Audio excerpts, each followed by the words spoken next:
conflict. Iran fired ballistic missiles with cluster warheads towards central Israel. Some were intercepted over Tel Aviv, but falling submunitions hit residential areas, raising fears of a wider retaliation. While tensions escalate overseas, President Trump has scored a legislative victory at home. The Republican-led House blocked a resolution that would require congressional approval for further strikes on Iran. The move follows a similar block in the Senate. Beyond the Middle East, the White House is hailing the intervention in Venezuela. President Trump said hundreds of millions of barrels of oil are now flowing to Houston refineries. He also hinted at a special plan for Cuba once military objectives are met. From military gains to economic shift, Venezuela is reopening its energy sector. Acting President Delcy Rodriguez signed major oil deals with Shell after sweeping reforms. The agreements signal the end of decades of socialist oil policy.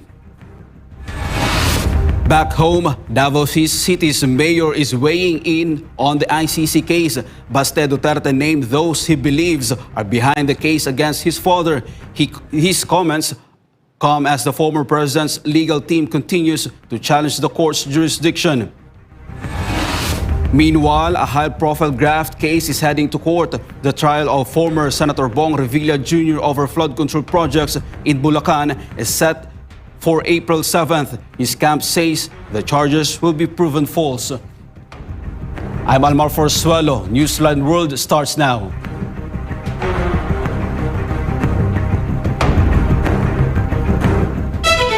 The war in the Middle East has entered a new phase after Iran launched heavy ballistic missiles with cluster warheads towards central Israel. Air defense system intercepted several projectiles over Tel Aviv Thursday, but falling debris and submunitions landed in residential areas, raising fears of a wider retaliatory campaign by Tehran. This report.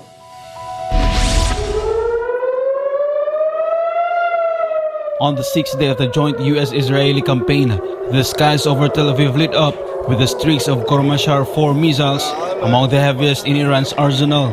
Videos recorded by residents show interceptions mid-air as cluster warheads burst and scattered smaller munitions across the central region. Sirens sounded across Shoham, Barakat, and Elad on Thursday, sending thousands of residents rushing into public shelters. Iran's Islamic Revolutionary Guard Corps said the 19th wave of attacks, dubbed Operation True Promise 4, targeted Ben Gurion Airport and Lod Air Base.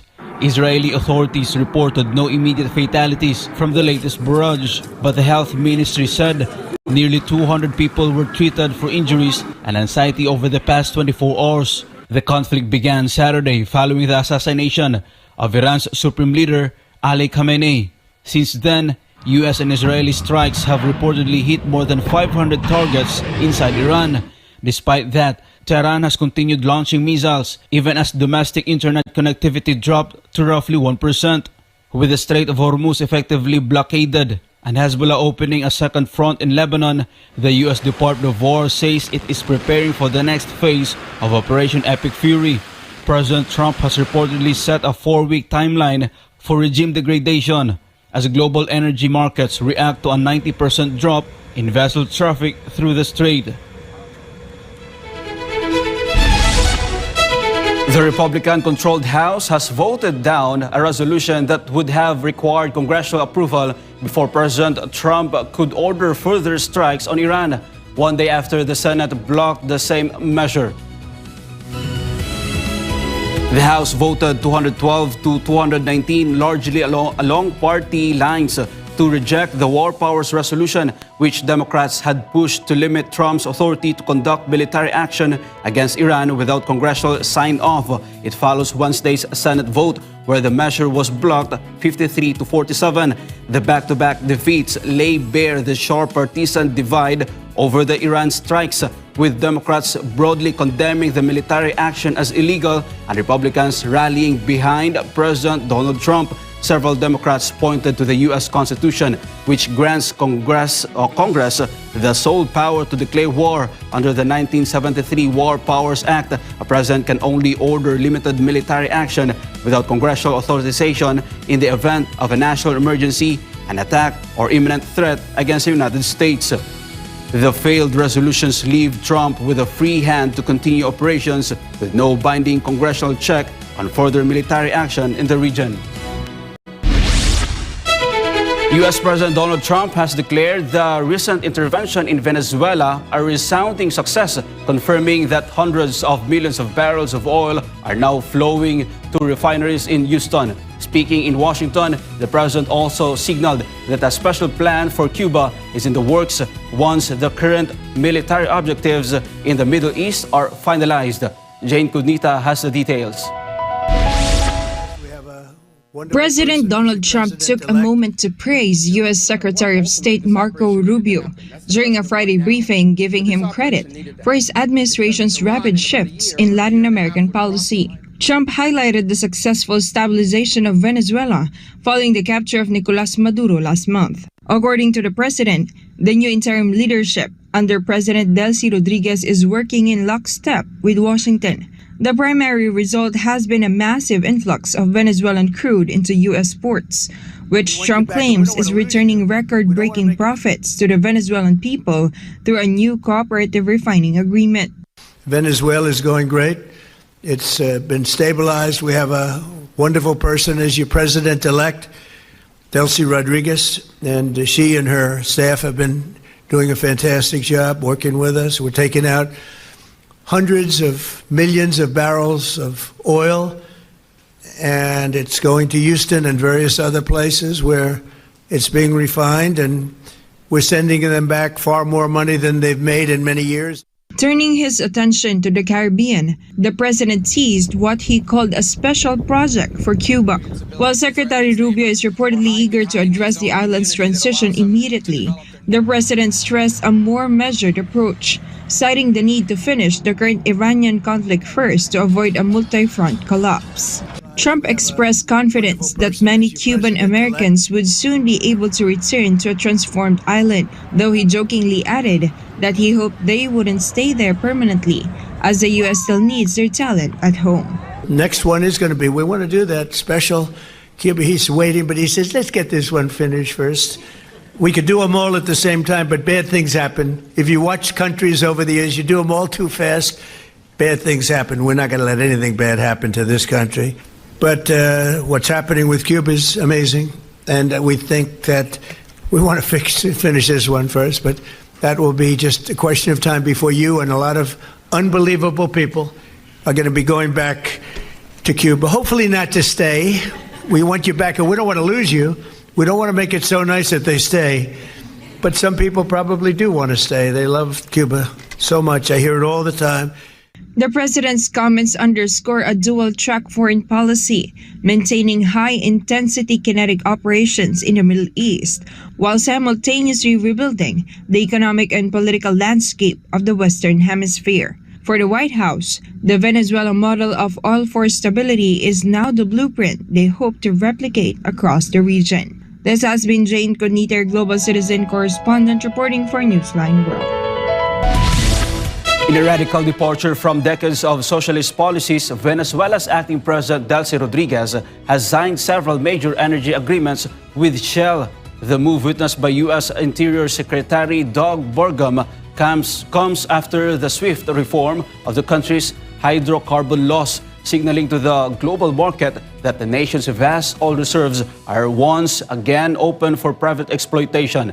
Faith Agustin has the story. The transformation of the Venezuelan energy landscape reached a milestone on Thursday in Caracas. Acting President Delcy Rodriguez was joined by representatives from the international oil giant Shell to formalize a new partnership with the state-owned PDVSA.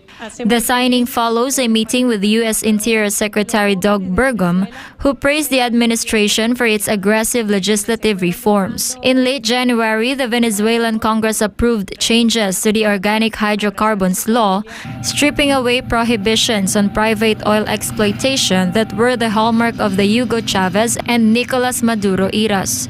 The work that you, Madam President, and your brother have achieved, passing the hydrocarbon law, has sent a signal to the whole world that Venezuela is open for business. Seeing these companies come together, like Venezuelan companies like Vapica, Shell, and then also, Baker Hughes, KBR, the Venezuelan Oil Ministry, all of these groups coming together to help develop the resources of this amazing and beautiful country. For the Rodriguez administration, the goal is not only economic stabilization but the reversal of the country's massive migrant exodus. The acting president emphasized that the return of foreign capital would create thousands of jobs, encouraging the millions of Venezuelans who fled the previous regime's economic collapse to return home. Hace muy feliz tener a las empresas venezolanas vinculándose en la agenda energética y de minería a nivel internacional. Eso significará también más empleo para nuestros trabajadores, para nuestras trabajadoras. Los jóvenes de Venezuela sepan que tienen oportunidades, que quienes se fueron buscando mejores perspectivas económicas regresen a su patria, a abrazar a su familia y a sus amigos. Secretary Burgum noted that the integration of Venezuela's critical minerals and energy sectors is now a pillar of regional national security. As the Venezuela model of cooperation continues to evolve, the White House has reaffirmed its willingness to maintain this diplomatic and economic agenda, ensuring that Venezuelan crude once again fuels international markets. This has been Faye Agustin, your citizen correspondent, reporting for Newsline World. President Trump has sacked Homeland Security Secretary Kristi Noem, making her the first cabinet departure of his second term, and tapped Oklahoma Senator Mark Wayne Mullen to take her place. Carlo de la Peña reports. Trump announced a major shakeup on social media, saying Homeland Secretary Kristi Noem would move to a newly created role as Special Envoy for the Shield of the Americas, a Western Hemisphere security initiative set to be unveiled this Saturday in Doral, Florida. The firing comes after Noem spent 2 days being grilled by lawmakers over her leadership of the department, and amid a string of high-profile departures at DHS in recent weeks. Noem had been a public face of the administration's mass deportation agenda, fronting multi-million-dollar self-deportation ads, touring the country to tout deportation numbers, and making international visits to promote Trump's immigration vision. But she drew bipartisan criticism over a major enforcement surge in Minneapolis, where 3,000 officers were deployed and 2 U.S. citizens were killed. Trump praised his pick to replace her in characteristic terms. Meanwhile, Noem also thanked Trump for appointing her as Special Envoy for the Shield of Americas. Trump also praised her replacement, U.S. Senator Mark Wayne Mullen, a staunch Trump loyalist and the only Native American currently serving in the Senate. He will need to be confirmed by the Senate before permanently taking on the role.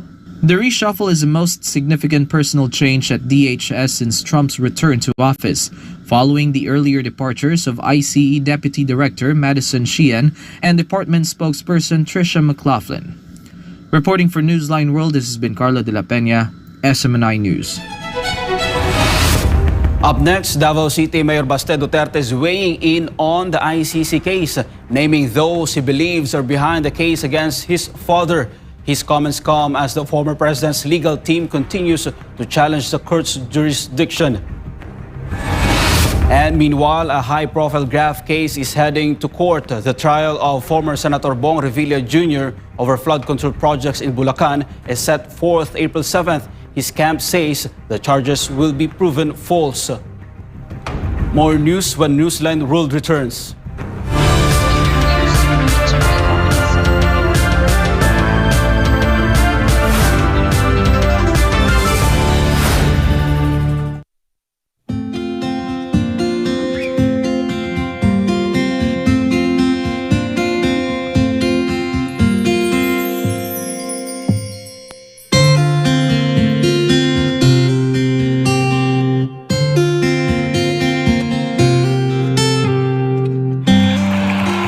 Children will grow up and bring the joy, the love, the peace, and compassion to the whole world.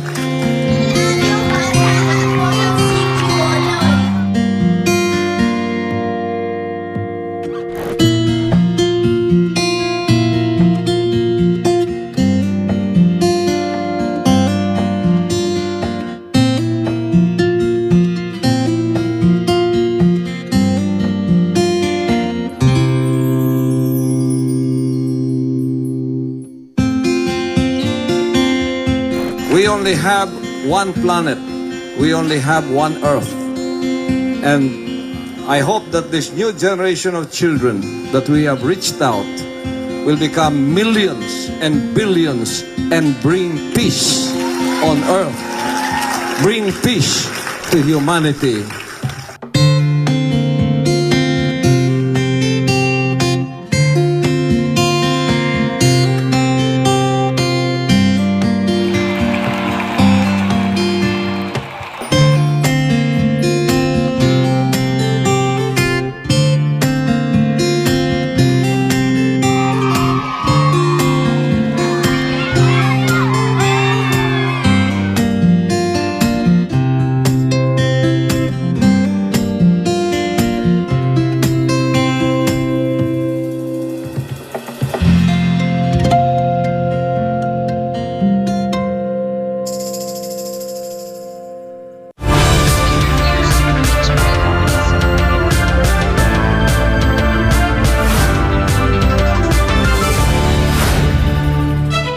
As a precaution against a possible shortage of oil supply in the global market, a proposal in the Senate seeks to establish a national petroleum reserve that the government can use during a crisis or sudden disruption in oil supply.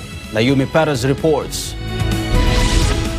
To strengthen the country's energy security and ensure stability in the supply of petroleum products amid the ongoing tensions in the Middle East, Senate President Tito Soto is pushing for establishment of a national petroleum reserve. Senate Bill number 1934, or the Philippine Strategic Petroleum Reserves Act, aims to create a strategic petroleum reserve that will be owned and managed by the government through the Department of Energy. Under the proposal, facilities will be built in different parts of the country to store crude oil and refined petroleum products such as diesel, gasoline, and liquefied petroleum gas. The supply from this reserve may only be released in case of severe oil shortage, a declared national emergency, a sharp increase in oil prices that could affect the economy, or during major disasters. At present, according to Soto, the country does not have a petroleum storage facility directly managed by the government that could serve as a buffer in case of prolonged supply disruptions. He added that it is important to have a ready petroleum reserve, especially at a time when tensions in several Middle Eastern countries are affecting key oil,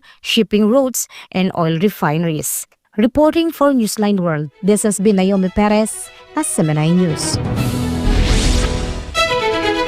The graft trial against former Senator Bong Revilla Jr. and 6 co-accused is set to begin on April 7, involving allegedly anomalous flood control projects in Bulacan. While the prosecution is armed with over 50 witnesses, the former senator's camp remains confident that they can debunk all accusations. Kai Villan has the details. The graft trial against former Senator Bong Revilla Jr. and 6 co-accused is set to begin in April concerning alleged irregularities in flood control projects in Bulacan. The trial dates are scheduled for April 7, 8, 21, and 22, with the prosecution prepared to present a total of 56 witnesses. The case involves alleged violations of Section 3 of Republic Act 3019, also known as the Anti-Graft and Corrupt Practices Act. During the pre-trial hearing, only Bryce Hernandez, RJ Damasig, and Cristina Pineda personally attended the proceedings.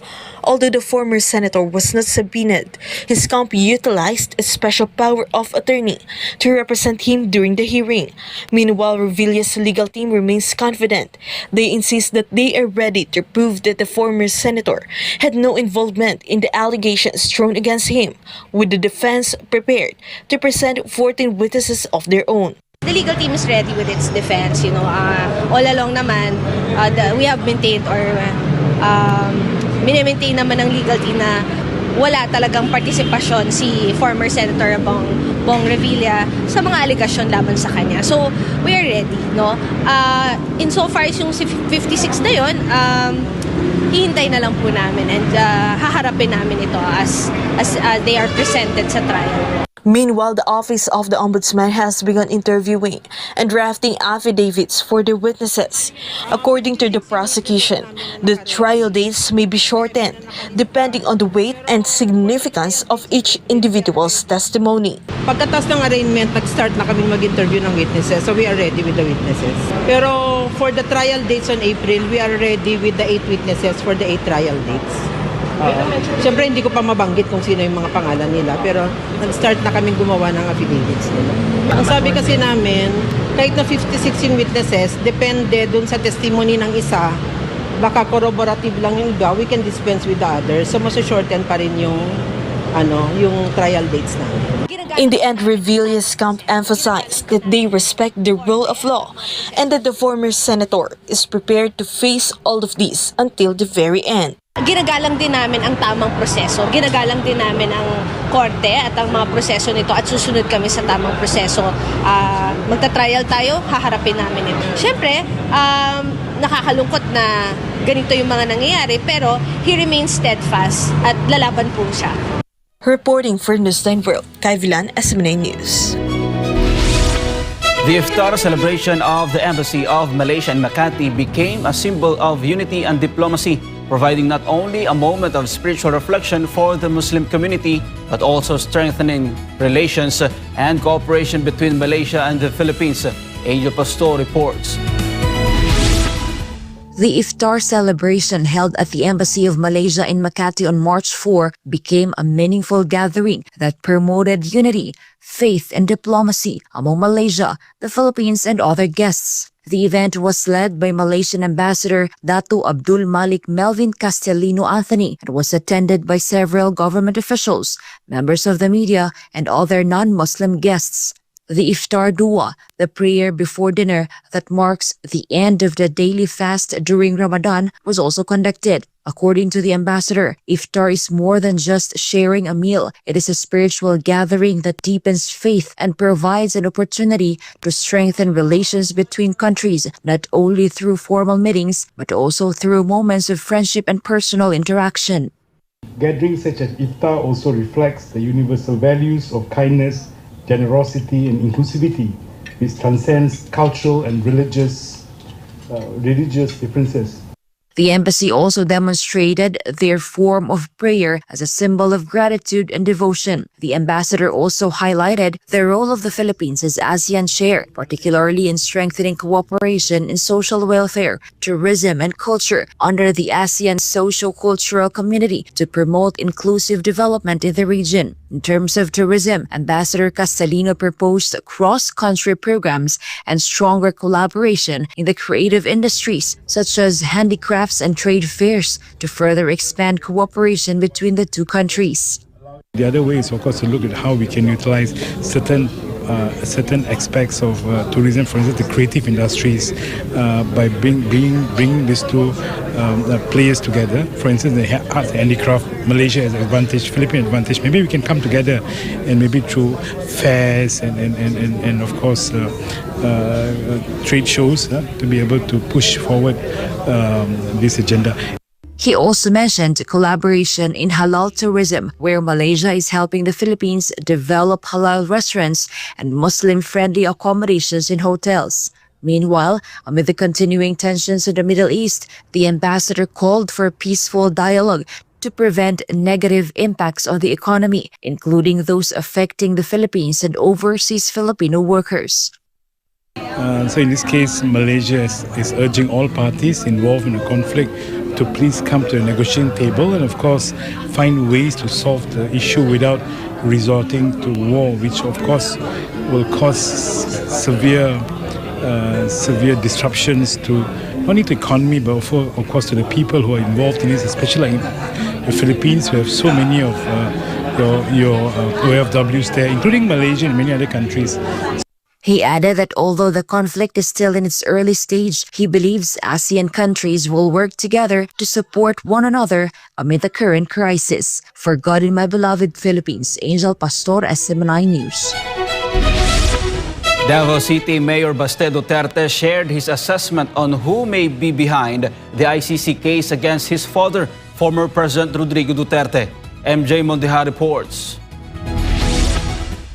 Even the United States sanctioned the ICC, right? They have issues with the United States. So I do not trust this thing that you call the ICC. Davao City Mayor Sebastian Duterte is back in the Netherlands for his father, former Philippine President Rodrigo Duterte. Members of the Duterte family take turns visiting the former president at the ICC detention facility. In an interview, the mayor revealed the identities of those who claimed to be victims of the war on drugs.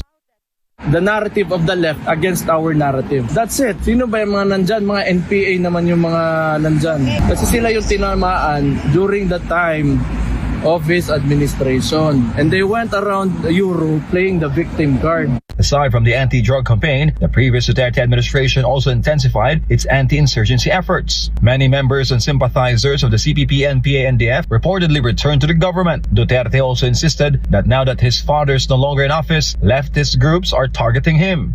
You have the ICC involved, and you have these people from the Philippines or left-leaning, and you know how these are socialist states, you know, the European Union. The 4-day confirmation of charges hearing of FBRD has recently concluded. His legal team argued that the allegations of crimes against humanity against the former president have no basis. Asked whether the family is prepared for the outcome, the mayor was direct. We're always prepared. Even my father is prepared. Wala kami dito para iiyak lang. It's politics. Most of it is politics. Supporters, both Filipinos and foreigners, continue to make their way to The Hague to show solidarity with the former president. My gratitude to people who are supporting my father, those who believe in him, and especially the things that he did for the Philippines during his administration. Reporting for Newsline World, this has been MJ Mondeja, SMNI News. More than 2 years out from the next presidential election, a grassroots movement in Mindanao is already claiming victory for Vice President Sara Duterte. MJ Mondejar is back for more news. Dito sa movement na ito, kahit sino dito, kahit rebelde ka pa, basta magtulong ka kay BP Inday, Sara, para presidente, welcome ka dito sa movement na ito. Kaya dito ngayon, walang pinipili ng mga tao. That was the message of the Inday Sara 2028 movement as they conducted their Mindanao rounds to promote the candidacy of Vice President Sara Duterte. Marma Sangid, former Games and Amusements Board Commissioner, said their volunteers are rapidly increasing since the Vice President's early declaration to run for President. Mayroon tayong mga grupo sa Barm, mayroon na sa Tawi-Tawi, sa Basilan, sa Zamboanga City, mayroon na sa Zamboanga Sibugay at saka sa Lanao Sur del Norte, marami na.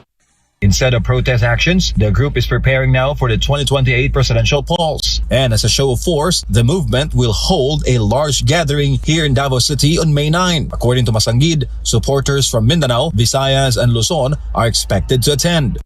Kasi kung magkaroon tayo ng rally, walang epekto. Itong movement na ito, parang recruit sa mga tao. Parang sa taas, pati sa grassroots, yun talagang natin talagang mag-gaisa tayo.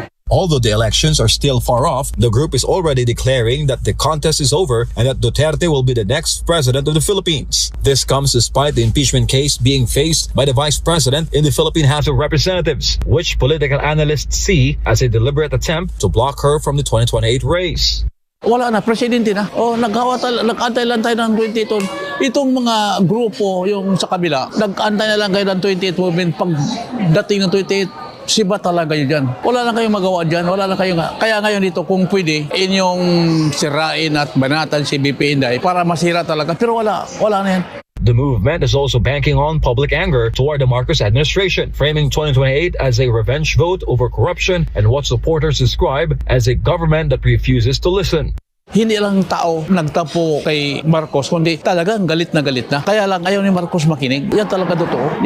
Galit na ang mga tao ngayon, galit na. Despite the tension between the Duterte and Marcos camps, the group is confident that other politicians will eventually support VP Sara. Kapag incumbent ka, mayor ka, governor ka, congressman ka, hindi ka talaga mag-declare kasi takot ka baka mawala ka ng ayuda. Pag civilian ka talaga, grassroots ka talaga, pero pagdating ng araw, makita ng mga congressman, governor na wala na silang tao, wala nang kasama, wala na, sabay na yan. Kasi si Inday, 75 to 80% sa Mindanao alone. Wala na. Puro na yan. Reporting for Newsline World, this has been MJ Mondeja, SMNI News.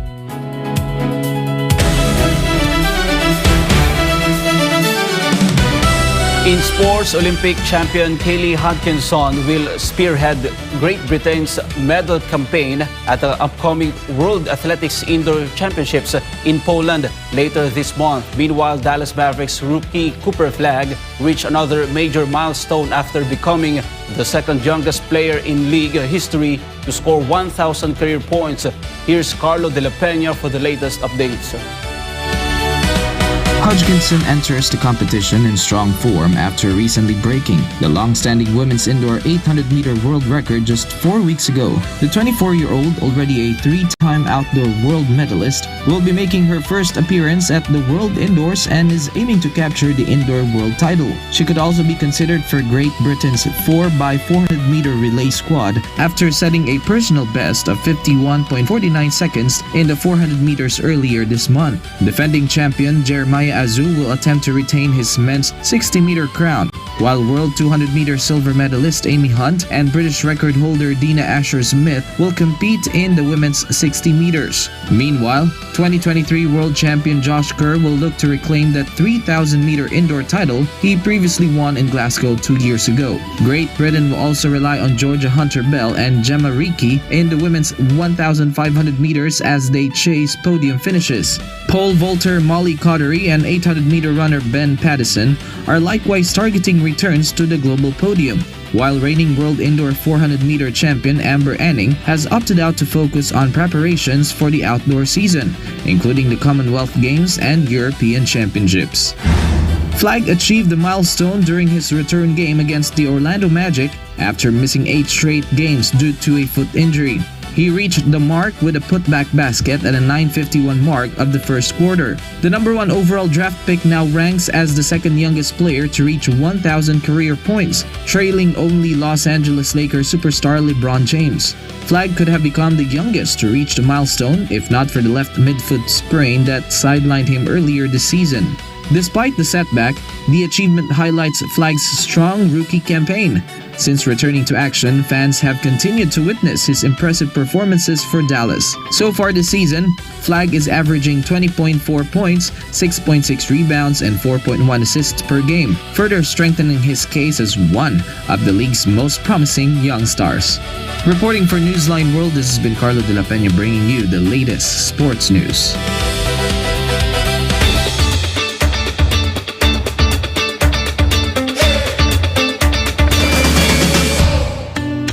In the heart of Yaoundé, a pioneering environmental project is turning climate challenges into sustainable economic opportunities by converting banana peels and corn stalks into eco-friendly charcoal. Paulowina Enterprise is providing a scalable model to protect Cameroon's forest while offering a safer, cheaper fuel alternative for households. Joy Tabanao has the details. In the bustling markets of Yaoundé, a new kind of fuel is changing the way families cook. Ursula Tuntio, CEO of Paulownia Enterprise, has launched a program that produces charcoal entirely from organic residues, including coconut shells, banana peels, and corn stalks, materials that were once destined for the landfill. The production process is a multi-stage transformation. Workers collect and sun-dry the waste before moving it to carbonization. The material is then ground, mixed with the natural binders like cassava starch, and molded into dense cubic blocks. Il est économiquement accessible car il est 2 fois moins cher que le charbon de bois traditionnel. Il vient assurer la sécurité alimentaire du consommateur parce que sa combustion n'émet pas de fumée toxique et il vient préserver l'environnement parce que ce que nous appelons matière première dans le processus de fabrication du charbon écologique, ce sont des déchets solides ménagers biodégradables et des rebuts agricoles. D'autre part, il vient préserver nos magnifiques puits carbone que sont les forêts parce que nous faisons de la déforestation évitée. Nous n'avons plus besoin de couper des arbres pour produire du charbon. Environmental specialists say the impact of this biochar is twofold. Beyond saving trees, it addresses a critical public health crisis. Traditional wood fuel often produces smoke containing dangerous levels of carbon monoxide. L'avantage majeur du biochar constitue l'alternative à l'utilisation du bois de ménage. En utilisant le biochar, les ménages contribuent à réduire les pressions sur les ressources forestières. Parce que l'équivalent d'1 kilogramme de biochar utilisé correspond à 2 kilogrammes de bois de forêt. For local residents, the benefits are immediate and practical. Users report that the eco-friendly cubes burn longer, do not block in cooking pots, and eliminate the choking smoke common in traditional kitchens. As Cameroon seeks to protect its biodiversity while battling rising fuel costs, this Waste to Wealth initiative offers a blueprint for green industrialization that puts both the environment and the people first. This has been Joy Tabinao, your global citizen correspondent reporting for Newsline World.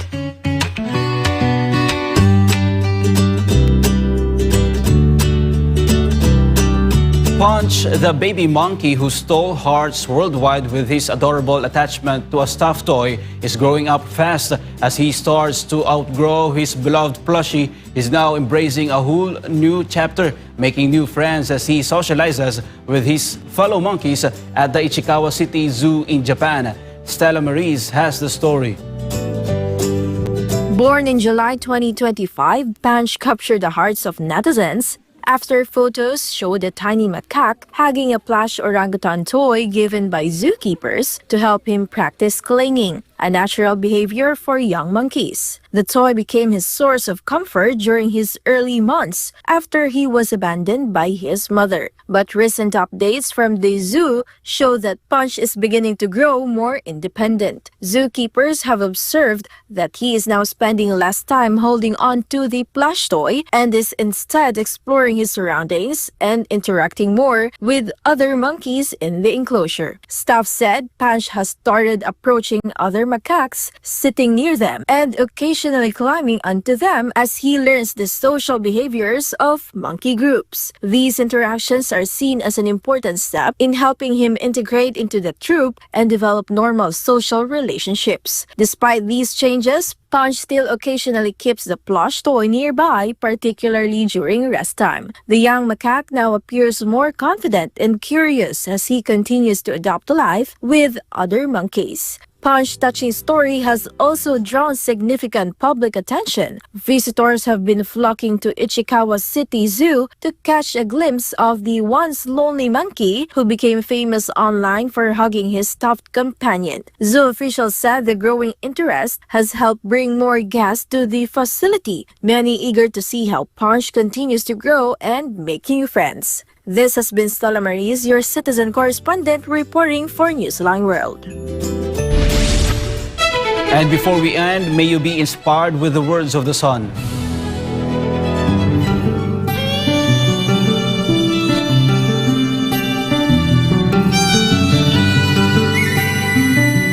This ministry is the hope of the world for peace, for prosperity, for the lasting peace that should happen.